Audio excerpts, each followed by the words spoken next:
Jamnagar road પર આવેલા સાંઢિયા પુલનું કામ પૂર્ણતાના આરે છે। મેયર રાજકોટના ડોક્ટર નેહલ શુક્લ અને મ્યુનિસિપલ કમિશનર તુષાર સુમેરા સાંઢિયા પુલ પહોંચ્યા હતા।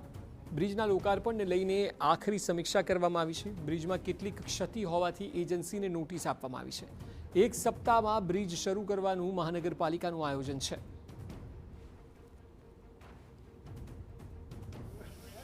રાજકોટના જામનગર રોડ પર તૈયાર થયેલો સાંઢિયો પુલ બ્રિજ છે તે હવે ગણતરીના દિવસો છે તેમાં તેનું લોકાર્પણ છે તે થવાનું છે। અત્યારે જે પ્રકારે તમે દ્રશ્ય જોઈ રહ્યા છો કે રાજકોટના મેયર ડોક્ટર નેહલ શુક્લ અને તમામ પદાધિકારીઓ છે તેઓ મ્યુનિસિપલ કમિશનરને સાથે રાખી અને આ બ્રિજ છે તેનું નિરીક્ષણ કરવા માટે પહોંચ્યા છે। નેહલભાઈ, શું કહેશો? હવે ગણતરીના દિવસોમાં લોકાર્પણ થવાનું છે, ક્યાં સુધીમાં લોકાર્પણ થશે? આપે જ અમારા સવાલનો જવાબ આપી દીધો। ગણતરીના દિવસો નહીં, ગણતરીની કલાકો હવે ગણો। અમે આજ બપોરે મીટિંગ કરી અને જણાવી દઈશું કે ક્યારે લોકાર્પણ થશે। જે ક્ષતિઓ તમારા દ્વારા જે કાઢવામાં આવી હતી, કેટલાક સુધારાઓ સૂચવવામાં આવ્યા હતા, આજે નિરીક્ષણ કર્યું છે, શું કહેશો આને લઈને? લગભગ બધું જ પૂર્ણતઃ સંતોષકારક રીતે થઈ ગયું છે અને અમારા એન્જિનિયરોએ ખૂબ ઝડપથી બધી ત્રુટીઓ દૂર કરાવી છે અને લોકાર્પણની દિશામાં આગળ વધીએ છીએ। ક્યારે લોકાર્પણ થશે? આજ બપોરે જાહેર કરી દેશું અમે મીટિંગ કરીને।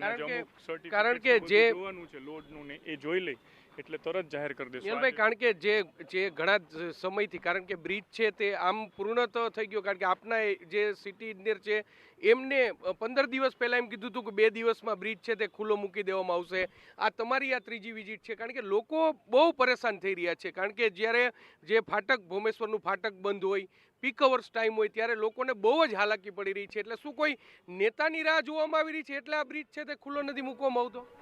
આપ પણ બધા ગયા વખતે સાથે હતા અને જે ત્રુટીઓ દેખાતી હતી, પાણીના નિકાલની વ્યવસ્થા, ફિનિશિંગ ટચ જે અત્યંત નબળો હતો, આ બધો જે અમે સજેશન કર્યું તે પૂર્ણ થઈ ગયું છે। એટલા માટે અમે લોકો હવે આ નિર્ણય ઉપર આવ્યા છીએ કે લોકાર્પણ કરીએ। નેતાની રાહ જોવાનો પ્રશ્ન નથી, નેતા આપણા પૈકીના જ એક છે। એટલે જ્યારે પણ અમે જનતા વતી એમને રજૂઆત કરી તો એ લોકો તરત જ પ્રતિસાદ આપે છે। એટલે હવે રાહ કેટલા દિવસની રાહ આમ જોવી પડશે? જાહેર તો આજ સુધી, આજે બપોરે અમે જાહેર કરી જ દેશું અને બહુ ટૂંકા સમયમાં લોકાર્પણ કરી આપશું। સ્પષ્ટપણે એટલે જે રાજકોટના મેયર સાથે સાથે જે દંડક, શાસક પક્ષના નેતા, ડેપ્યુટી મેયર, તમામ જે પદાધિકારીઓ છે, સ્ટેન્ડિંગ કમિટી ચેરમેન, તમામ છે તે અધિકારીને સાથે રાખી અને આ જે સાંઢિયા પુલ બ્રિજ છે તેની તમામ જે ત્રુટીઓ છે તે હવે પૂરી થઈ છે અને ગણતરીના દિવસોમાં, સર શું કહેશો? હવે ગણતરીના દિવસોમાં લોકાર્પણ થવાનું છે। લોકો ભારે હાલાકી ભોગવી રહ્યા છે કારણ કે જે પ્રકારે ડાયવર્ઝન કાઢવામાં છે એમાં 74 કરોડના ખર્ચે આ બ્રિજ બન્યો। અમારી સમય મર્યાદાથી અમે 3 મહિના વહેલા આ બ્રિજ કમ્પ્લીટ કર્યો છે। બહુ ચેલેન્જ રૂપે આ બ્રિજ બન્યો છે। હું આપને કહું કે એકદમ ગીચ વિસ્તારની વચ્ચે આ બ્રિજ બનાવવો બહુ મોટી ચેલેન્જ હતી અને એમાં પણ જે ડાયવર્ઝન આપવું, એટલે ડાયવર્ઝનના કારણે ખૂબ અમારી માટે શોધવું પણ અઘરું હતું, લોકો માટે પણ। હવે જ્યારે આ સદભાગ્યે બ્રિજ એના સમયથી વહેલા તૈયાર થયો છે, ખૂબ સુંદર, જે પહેલાં ટુ વે હતો એની બદલે હવે 4 લેન આખો બ્રિજ થયો છે। રાજકોટની જનતાને અભિનંદન। આજે અમને હવે સંતુષ્ટિ અમે રજૂ કરી છે કે હવે આ બ્રિજ ઇઝ રેડી ફોર લોકાર્પણ, એટલે હવે થોડા દિવસમાં કરી નાખીએ છીએ।